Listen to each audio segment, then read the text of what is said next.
In camera court అంటే ఒక room ఉంటుంది, అందులో జడ్జి గారు, ఆ పాప యొక్క తల్లి, జడ్జిలు కూడా లేడీసే ఉంటారు, న్యాయవాదులు కూడా లేడీసే ఉంటారు.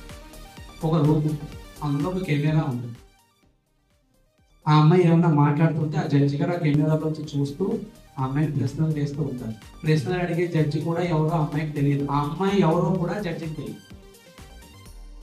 అన్ని ఉంటాయి. తర్వాత ఈ అమ్మాయి మీదనే కదా అత్యాచారం జరిగింది అని చెప్పి వాళ్ళు చెప్పడానికి కూడా ఛాన్స్ ఉంది. అంత సీక్రెట్ గా కేసు డీలింగ్స్ జరుగుతూ ఉంటాయి. సినిమాలో చూపించినట్టు మాత్రం మీరు అనుకోవద్దు. ఇన్ కెమెరా కోర్ట్ అనేది ఒకటి ఉంది. అందులో మీరు, నేను, మన పాప న్యాయవాది, అది కూడా మహిళలే, అంతే. ఇంకొకటి ఎవరు రాదు. అందులో కెమెరాలు కూడా ఉండవు. ఆ పాప అంగీకారం ప్రకారం తన ముందే ఒక కెమెరా పెడతారు, నీకు ఓకే అని. అర్థమైందమ్మా? సో అందుకని మహిళల మీద అత్యాచారం జరగగానే భయపడిపోరు. పోలీసులు ఏమో క్వశ్చన్స్ వేసేస్తారేమో, సమాధానం చెప్పాల్సి వస్తుందేమో అని బాధపడకూడదు. వీళ్ళు ఉన్నారు, ఒకవైపు సఫిషియెంట్ ఉన్నారు, ఇంకోసారి మనకు భరోసా వాళ్ళు ఉన్నారు, మధ్యలో మనం సర్వోదయ వాళ్ళు కూడా ఉన్నారు.